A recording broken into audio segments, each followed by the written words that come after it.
My name's Karen and I've been resident in Uruguay for over 20 years.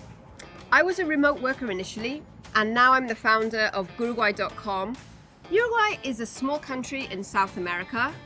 It has just 3.5 million inhabitants, and it's off the radar for digital nomads in general, despite the fact that it has unspoiled beaches, beautiful countryside, great wine, and great internet.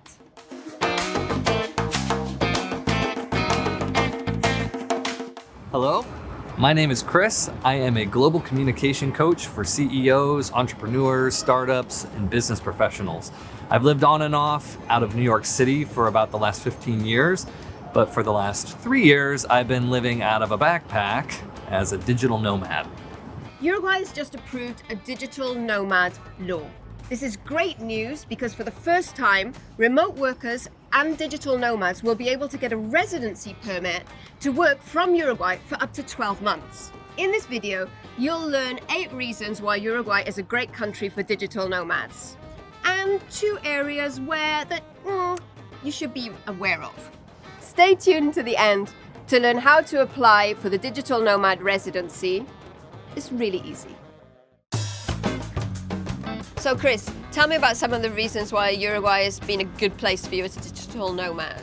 Well, one of the top of the list is the internet situation. So I'm a communication coach and I'm on video calls with people all over the world every day. So that's obviously something really important. Yeah. And when I was here before, I was living out of over 10 different Airbnbs from the capital city all the way up the coast, and I never had an issue. That was something that was really like, whoa, to me, very important. And then also, if you just need internet in the street as you're walking around, it's super easy. You can buy a SIM card, it's like $10 extra a month, and that works super fast. Well, I think time zone is a huge thing, especially for someone like me that's working with people all over the world. So I feel like I'm in like a sweet spot here in Uruguay, and I can work with clients from San Francisco to Eastern Europe. Well, actually, just this morning, I got a new client who lives in Dubai. Wow. So I can work with him at 9:30 in the morning here, and it's 4:30 in the afternoon for him there. So I love that. There's also no daylight savings time here, which I love that too. I don't have to worry about changing my clocks, and all the calendars kind of move around us here in Uruguay. So it's super easy. So Uruguay is the sweet spot where time differences are concerned, time zones. Totally. There have been massive changes in Uruguay in the gastronomy sector over the last 5 to 7 years. But what were you expecting when you came, and what did you find? Well, what I knew before I came was the land of steak, and I had heard that there's like more cows than there are people in this country. 3.5 cows there you per go. person. That's a lot of cow. It's a lot of steak, and I don't eat any of that. So I was a little like, what am I gonna do? But actually, to my pleasant surprise, like there's so many different options, vegetarian, vegan options, not only in the restaurants, but also in the grocery stores too. There's things to buy. I have eaten that way for a long time here in this country. But also what I love too, what you're talking about, the changes in the gastronomy scene, is that also there's these coffee culture exists all over the place. There's great cocktail bars. They just keep popping up. I noticed new ones here this year too. Well, I think safety is a huge thing when you're traveling. And as a New Yorker, my experience here in Uruguay is great because, for example, in New York, if I hear a car backfire or like a loud, metal trash can bang or something like that, I'm instantly usually going to think something's wrong. There's a gun, something like that. I don't have that experience here at all. I think, oh, a car backfired, or, oh, there's a large bang from a metal trash can, and then I go on with my day. It's really a nice relief, to tell you the truth. I think it's important when you're traveling to have health insurance. And that was something actually I was able to do here when I was living here before.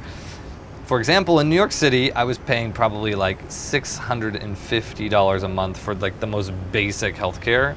But here I was able to drop that and join the private Uruguayan healthcare system, and that cost like $50, and that was, coverage that I was getting in New York City. And you're able to just go in and join that with a passport? Super easy. Yep. Yeah, it was super easy. And then also, I was able to just get my teeth cleaned because I was here for over a year, and that cost $30, I think, so winning. So we should just mention that Chris was here for a year because the borders closed when he was here during the pandemic, and that was why he was able to stay longer at that point. Okay, so tell me about the kind of quality of life that you can have here in Uruguay. It's fantastic. I mean, I think there's a lot of different places that you can live and work. There's the city, there's the beach, there's the hills, you know, there's always great public transportation to get you there. There's great internet in all of those locations. And I really feel like because of the culture and just because of the country itself, there's a really nice work-life balance that doesn't exist in other places that I've been. So that is great. It's like baked into the culture here. So you can really enjoy just simple things, which I think at first might sound boring, but it became so hugely important to me. Just taking time every day to go and watch the sunset. It's like one of my favorite things to do. Can we dig a bit more into the community aspect? For sure, it's really important as you're traveling around the world to have those communities, and here it was really easy and plentiful as well.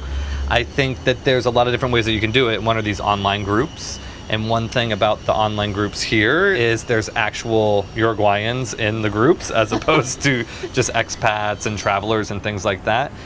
And the other thing is that the Uruguayans, the locals here, are actually willing to help, and they want to meet you instead of trying to sell you something all the time. And that is refreshing. I have met friends who are now like family off of some of these groups, and that is fantastic. And also with LinkedIn, that's a huge networking opportunity, and I feel like here in Uruguay is a place that I have been asked to meet people in person for a coffee more than anywhere else where I've traveled. And it's usually them that are initiating that, to meet in person for a coffee and things. So I think that those opportunities in online groups that are spilling into real life connection, it really exists here.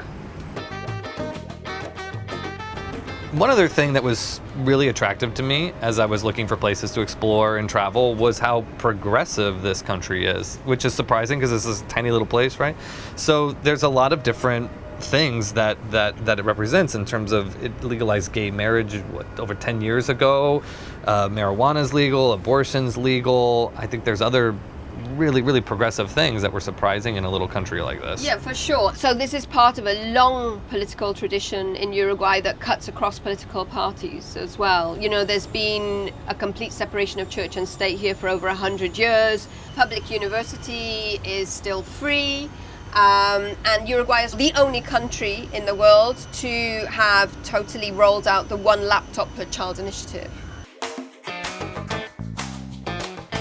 There are some digital nomads for whom Uruguay would not be a great fit, right?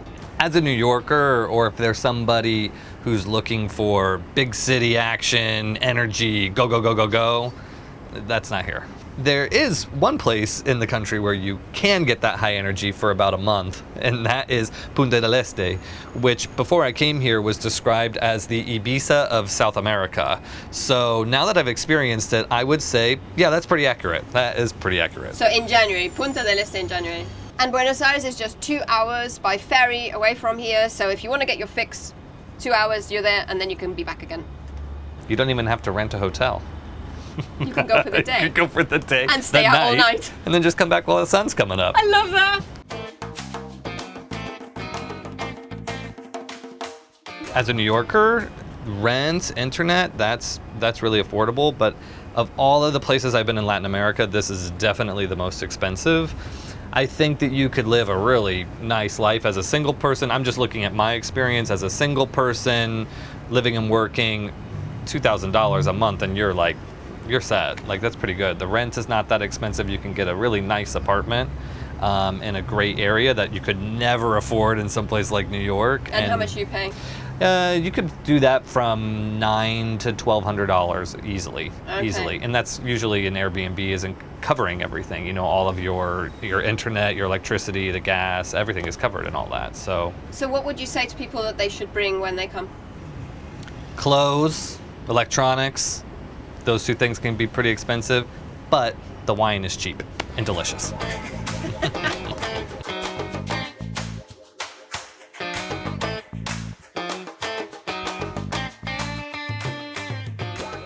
The permit is for people who work for themselves, run a business, or work for companies abroad. Apply for a 6-month digital nomad residency and an extension for a further 6 months once you've landed in Uruguay. For the initial 6-month permit, you fill in an online form with your personal details and sign an affidavit that you have the means to support yourself financially. The application has a nominal cost, and once processed and approved, you'll receive your digital nomad permit via email. At this time, there's no salary requirement, but this and other requirements may change. We'll keep you posted in the description below. If you're ready to apply, let's go to the application form together, because it's in Spanish. I'll take you through it. Click on the link in the video card or else in the description below. To find out more about living in Uruguay, visit liveinuruguay.uy and guruguay.com.